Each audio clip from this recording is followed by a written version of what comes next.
कभी भी किसी के साथ शेयर न करें। आप रहेंगे सावधान तो नहीं होगा नुकसान। आरबीआई कहता है जानकार बनिए, सतर्क रहिए। MS Dhoni will collect the World Cup trophy. The party begins in Mumbai. क्या आप जानते हैं ये वर्ल्ड कप हमारी झोली में ऐसे ही नहीं गिरा। हर मैच में खेले गए हर शॉट और हर बॉल का इंपॉर्टेंस था, तब कहीं जाकर वर्ल्ड कप हमारा हुआ। लेकिन इससे बढ़कर भी एक मैच है, वो है चुनाव। 18 साल होते ही अपना नाम वोटर लिस्ट में रजिस्टर करवाएं और वोट डालने के लिए तैयार हो जाएं।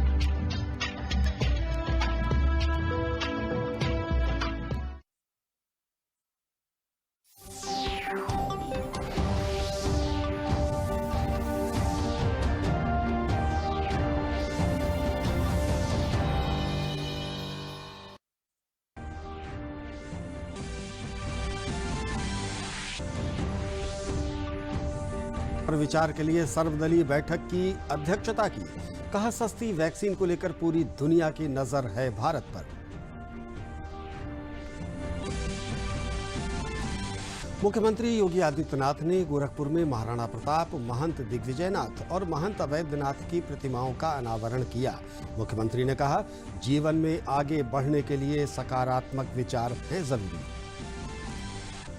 सेवा, बलिदान और उपलब्धियों की याद के जश्न के रूप में मनाया जा रहा है नौसेना दिवस। भारतीय नौसेना द्वारा 1971 के भारत पाक युद्ध में कराची नौसैनिक अड्डे को तहस नहस किए जाने की ताजा हुई स्मृतियां।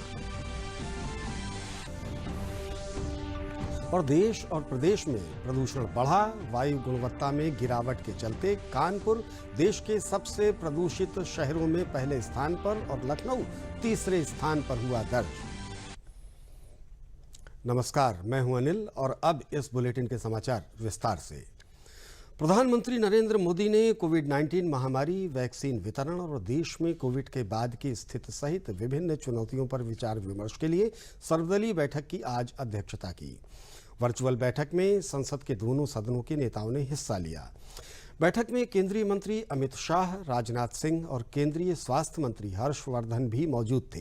इसके अलावा कांग्रेस नेता अधीर रंजन चौधरी और गुलाम नबी आजाद, टीएमसी नेता डेरेक ओबेरॉय, एनसीपी के शरद पवार और अन्य राजनीतिक दलों के नेता भी इस वर्चुअल बैठक में शामिल हुए। बैठक के बाद प्रधानमंत्री नरेंद्र मोदी ने कहा कि कोरोना वैक्सीन को लेकर राज्य सरकारों के सुझाव मिले हैं। स्वदेशी टीके को विकसित करने को लेकर वैज्ञानिक बहुत आश्वस्त हैं। उन्होंने कहा, सस्ती वैक्सीन को लेकर पूरी दुनिया की नजर भारत की ओर है।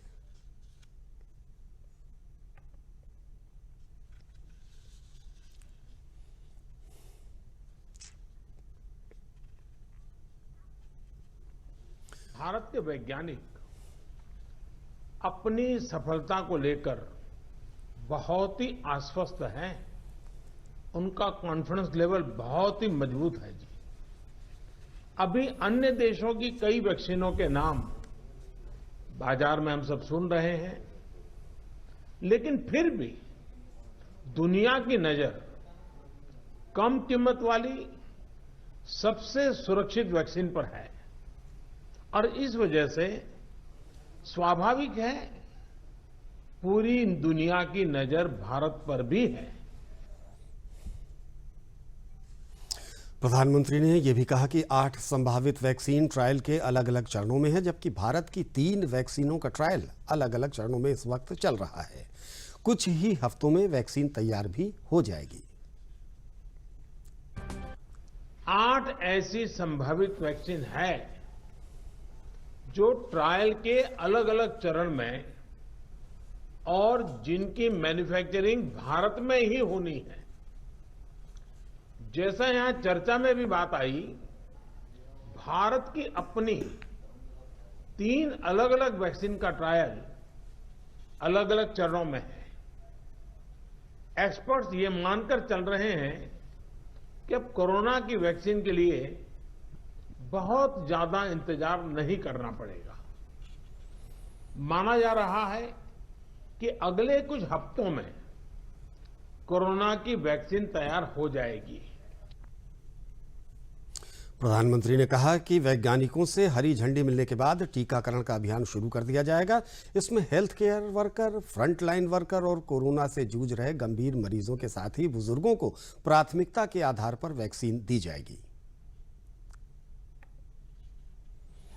वैज्ञानिकों की हरी झंडी मिलेगी, भारत में टीकाकरण अभियान शुरू कर दिया जाएगा।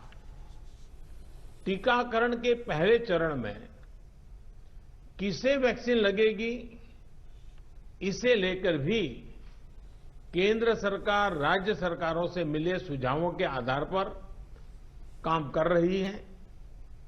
इसमें प्राथमिकता कोरोना के मरीजों के इलाज में जुटे health care workers, frontline workers और जो पहले से गंभीर बीमारियों से जूझ रहे हैं वैसे बुजुर्ग लोगों को दी जाएगी।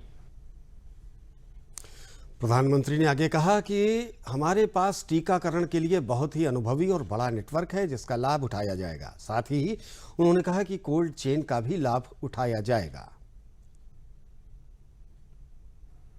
हमारे पास टीकाकरण के लिए दुनिया का बहुत बड़ा और अनुभवी नेटवर्क भी मौजूद है। इसका पूरा लाभ उठाया जाएगा। जो कुछ अतिरिक्त कोल्ड चेन इक्विपमेंट, अन्य लॉजिस्टिक की जरूरत पड़ेगी, राज्य सरकारों की मदद से उसका भी आकलन हो रहा है। प्रधानमंत्री ने कोविड ऐप की चर्चा करते हुए कहा कि इस ऐप की मदद से रियल टाइम इंफॉर्मेशन मिलेगी। भारत ने एक विशेष सॉफ्टवेयर भी बनाया है, कोविन, जिसमें कोरोना वैक्सीन के लाभार्थी वैक्सीन के उपलब्ध स्टॉक और स्टोरेज से जुड़ी रियल टाइम इंफॉर्मेशन रहेगी। भारत में कोरोना वैक्सीन की रिसर्च से जुड़े दायित्व के लिए विशेष टास्क फोर्स का गठन किया गया था और वैक्सीन से जुड़े अभियान का दायित्व नेशनल एक्सपर्ट ग्रुप को दिया गया है।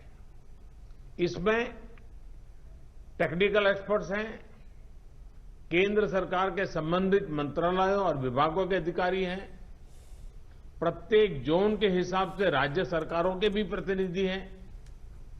ये नेशनल एक्सपर्ट ग्रुप राज्य सरकारों के साथ मिलकर के काम कर रहा है।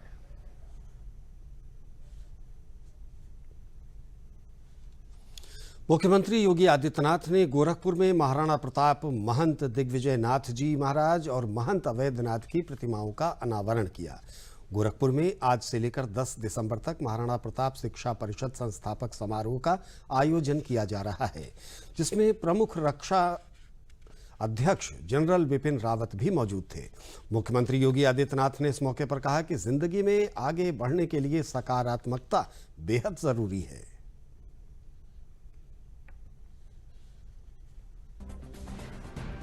हमें याद रखना होगा कि कोई व्यक्ति बड़ा अचानक नहीं होता है, एक दिन में नहीं होता है। इसके लिए उन्हें प्रयास करना होता है। इसके लिए उन्हें कोई अपने आदर्श सामने रखने पड़ते हैं। अपने आप को सकारात्मक ऊर्जा से भरपूर करना पड़ता है। और याद रखना, नकारात्मक व्यक्ति कभी भी जीवन के उच्च शिखर पर नहीं पहुंच सकता। कार्यक्रम को संबोधित करते हुए प्रमुख रक्षा अध्यक्ष जनरल बिपिन रावत ने कहा कि कई सदियों तक विदेशी कब्जे में रहने के कारण हमारी विचारधारा में बदलाव आया है, इसलिए हमें अपनी पहचान पर दोबारा स्थापित करने की जरूरत है। क्योंकि हमारे देश के ऊपर विदेशियों का कब्जा रहा, इसलिए हमारी जो असली संस्कृति है उसकी विचारधारा में बदलाव आया है। लेकिन इस वक्त समय आ गया है कि हम अपनी पहचान को दोबारा लौटाएं, अपनी सांस्कृतिक पर जोर दें और अपनी शिक्षक संस्थाओं को अपनी संस्कृति के साथ जोड़कर रखें।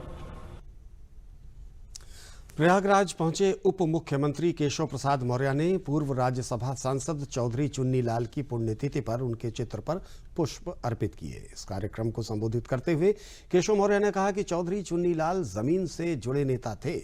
इस अवसर पर उन्होंने ये भी बताया कि प्रयागराज और कौशाम्बी को जोड़ने वाली 1000 करोड़ रुपए की लागत से बन रही सड़क का नामकरण चौधरी चुन्नी लाल के नाम से होगा।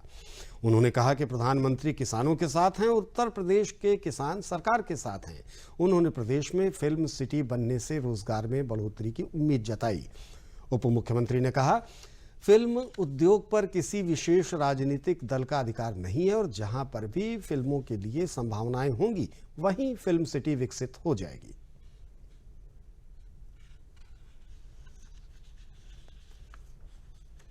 श्री उद्धव ठाकरे जी को यह मैं बताना चाह रहा हूं, न मुंबई शिवसेना की है, महाराष्ट्र शिवसेना का है और न उत्तर प्रदेश शिवसेना का है या कांग्रेस का है न एनसीपी का है। अगर नोएडा में फिल्म सिटी बन रही है तो मेरे ये समझ में नहीं आ रहा कि उद्धव जी के पेट में दर्द क्यों हो रहा है। नोएडा की फिल्म सिटी इसलिए बना रहे हैं कि उत्तर प्रदेश के अंदर प्रतिभाएं हैं और उनको अलग अलग स्थानों पर जा करके अपनी प्रतिभा को प्रकट करना पड़ता है। मुंबई फिल्म सिटी का ट्रांसफर नहीं करा रहे, हम नई फिल्म सिटी बना रहे हैं। और मैं विश्वास से कह सकता हूं कि आने वाले समय में यहाँ बॉलीवुड हो, चाहे हॉलीवुड हो, चाहे छोटे पर्दे के कलाकार हों, सबका एक विश्व स्तरीय मंच बन जाएगा और उत्तर प्रदेश में लाखों की संख्या में फिल्म के क्षेत्र में रोजगार के अवसर पैदा होंगे। और शिवसेना केवल घबरा रही है, तिलमिला रही है। और उनको यह भी मैं बताना चाहता हूं कि शिवसेना से बड़ी पार्टी महाराष्ट्र में भारतीय जनता पार्टी है।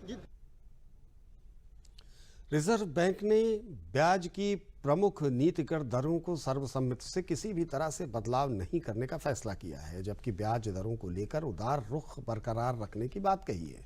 रिजर्व बैंक के गवर्नर शक्तिकांत दास ने प्रेस वार्ता को संबोधित करते हुए कहा कि मौद्रिक नीति समिति ने एक मत से नीतिगत रेपो रेट को बिना किसी फेरबदल के 4% रखने के पक्ष में मतदान किया। रिवर्स रेपो रेट भी बिना किसी बदलाव के 3.35% पर रखने का फैसला किया गया है।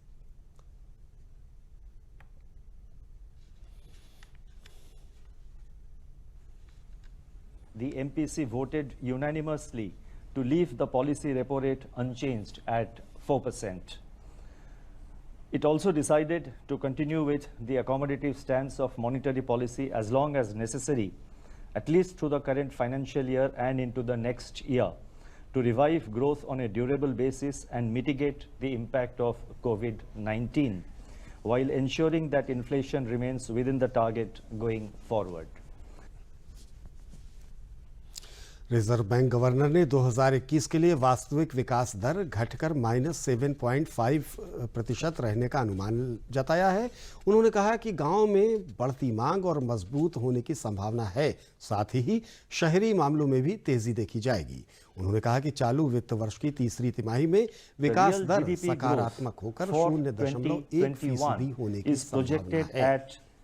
-7.5. I repeat, the real GDP growth for 2021 is projected at -7.5, and the breakup would be as follows. The first two quarters are already known, and for Q3 we are projecting plus 0.1%, and for Q4 we are projecting plus 0.7% in as I said in the Q4. So in other words, the H2 is expected to show positive growth. And the projection for the H1 of next year, that is 2021, is projected at 21.9% to 6.5%. समाचारों का सिलसिला भी जारी रहेगा, लेकिन एक छोटे से विराम के बाद।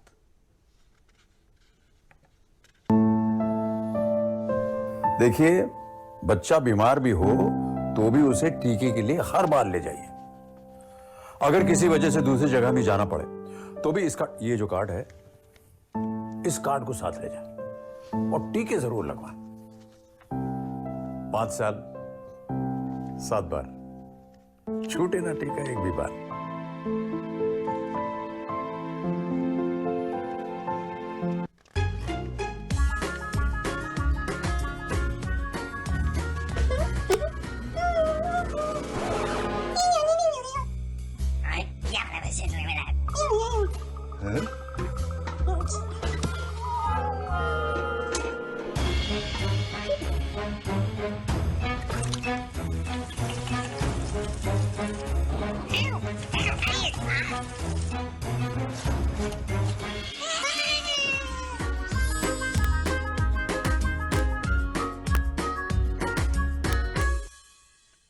आज माँ को टेलीग्राम भेज दोगे ना?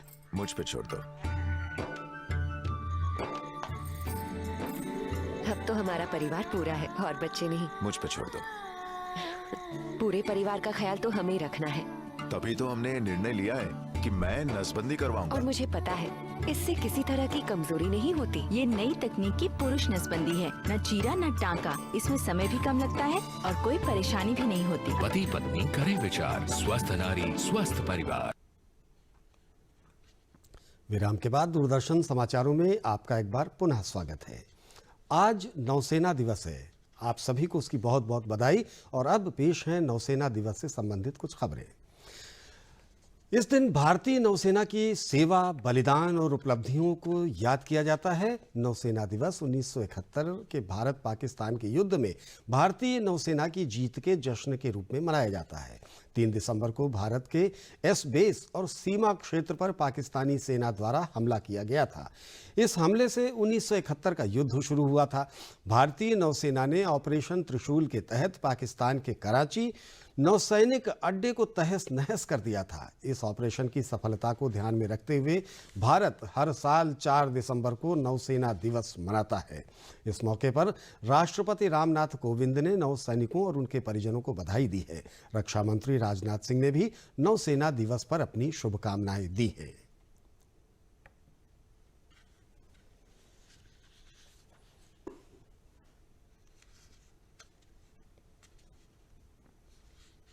प्रधानमंत्री नरेंद्र मोदी ने नौसेना दिवस की शुभकामनाएं दी। प्रधानमंत्री ने अपने ट्वीट संदेश में कहा कि हमारे सभी बहादुर नौसेना कर्मियों और उनके परिवारों को नौसेना दिवस की शुभकामनाएं। भारतीय नौसेना निडर होकर हमारे तटों की रक्षा करती है और जरूरत के समय मानवीय सहायता भी प्रदान करती है। हम सदियों पुरानी भारत की समृद्ध समुद्री परंपरा को भी याद करते हैं। को हम सब नेवी डे, नौसेना दिवस मनाएंगे।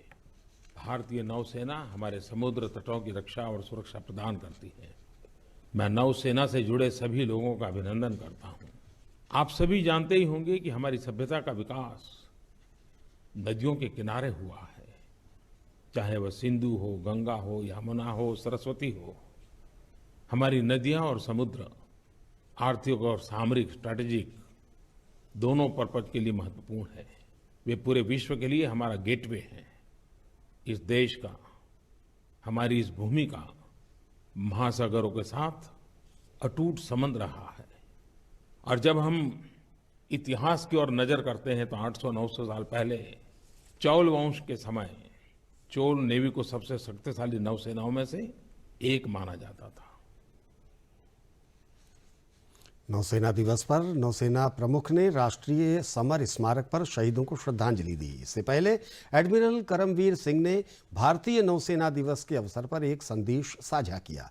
उन्होंने कहा कि कोविड के दौरान नौसेना ने मित्र देशों की मदद की और पीएम के विजन सागर को ध्यान में रखते हुए नौसेना क्षेत्रीय समुद्री सुरक्षा के लिए खुले, समावेशी, पारदर्शी और नियम आधारित वातावरण को बढ़ावा दे रही है।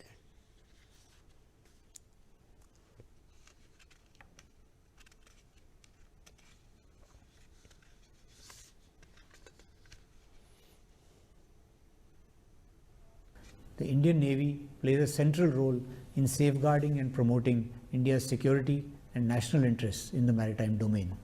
This year, amidst the unprecedented challenges posed by COVID-19, the Indian Navy has remained forward deployed and combat ready, protecting and preserving India's interests at sea. In keeping with the Honorable Prime Minister's vision of Sagar, that is security and growth for all in the region, the Indian Navy has been at the forefront of cooperative engagements. The Navy's efforts have served as a bridge for collaborative partnerships in the region with like-minded nations based on a shared vision and mutual trust.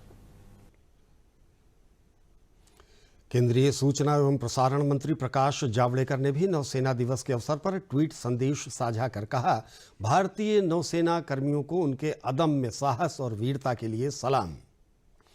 नौसेना दिवस पर सभी नौकर्मियों और उनके परिवारों को हार्दिक शुभकामनाएं।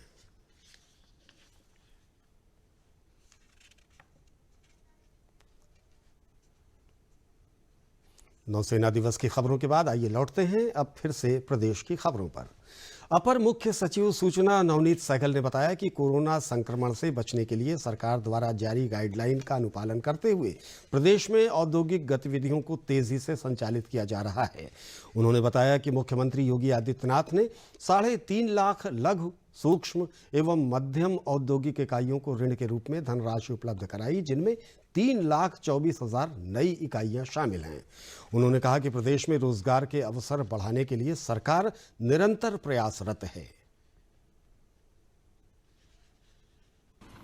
प्रदेश में औद्योगिक गतिविधियां तेजी से चलें, इस तरफ प्रदेश सरकार बहुत तेजी से काम कर रही है।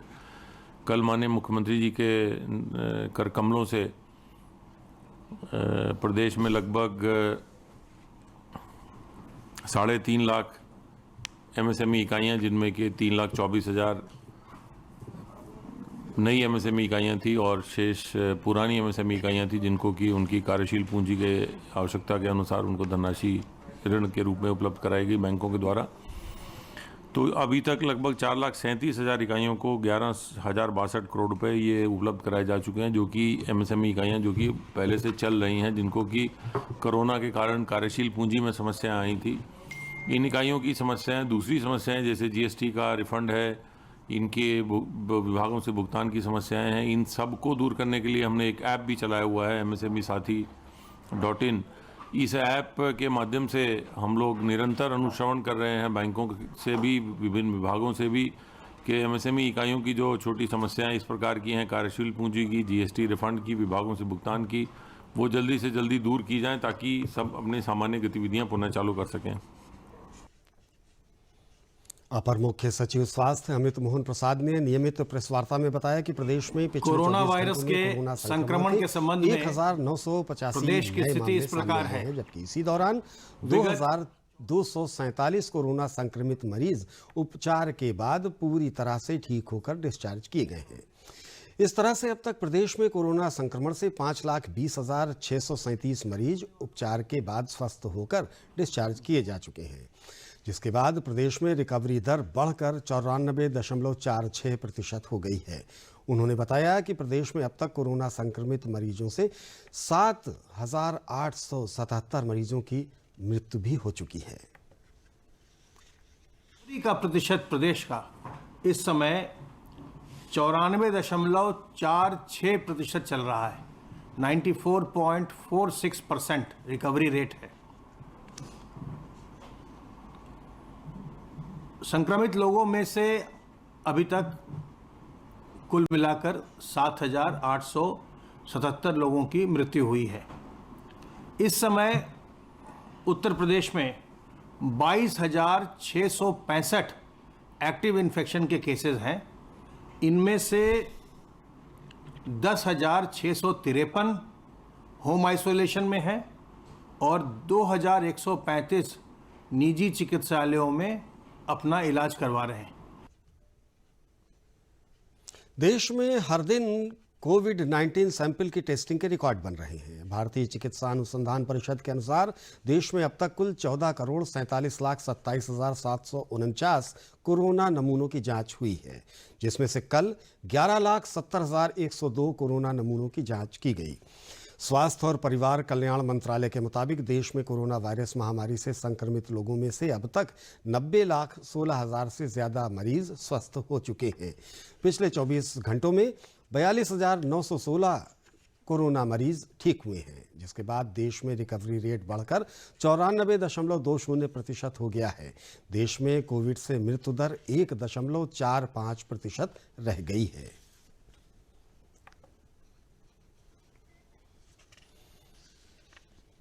अगले समाचार पर बढ़ने से पहले लेते हैं एक और छोटा सा विराम।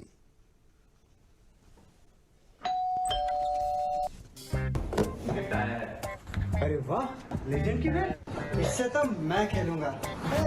फ्यूचर बैटिंग लेजेंड बैट, इसमें जिसका नाम लिखा है बैट उसी को मिलेगी। अरे यार, देखा, अगर इस पे मेरा नाम नहीं लिखा होता तो कितनी दिक्कत हो जाती। इसलिए आरबीआई कहता है बैंक अकाउंट हो या बैंक लॉकर, उसमें नॉमिनी का नाम जरूर दर्ज करें ताकि आपकी जमा पूंजी उसी को मिले जिसे आपने नामित किया है। आरबीआई कहता है जानकार बनिए, सतर्क रहिए।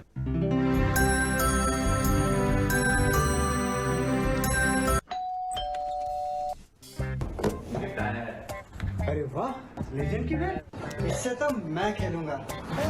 फ्यूचर बैटिंग लेजेंड बैट, इसमें जिसका नाम लिखा है बैट उसी को मिलेगी। अरे यार, देखा, अगर इस पे मेरा नाम नहीं लिखा होता तो कितनी दिक्कत हो जाती। इसलिए आरबीआई कहता है बैंक अकाउंट हो या बैंक लॉकर, उसमें नॉमिनी का नाम जरूर दर्ज करें ताकि आपकी जमा पूंजी उसी को मिले जिसे आपने नामित किया है। आरबीआई कहता है जानकार बनिए, सतर्क रहिए। और अब इस बुलेटिन के अंत में मुख्य समाचार एक बार फिर। प्रधानमंत्री नरेंद्र मोदी ने कोविड-19 महामारी और वैक्सीन वितरण पर विचार के लिए सर्वदलीय बैठक की अध्यक्षता की। कहा, सस्ती वैक्सीन को लेकर पूरी दुनिया की नजर है भारत पर।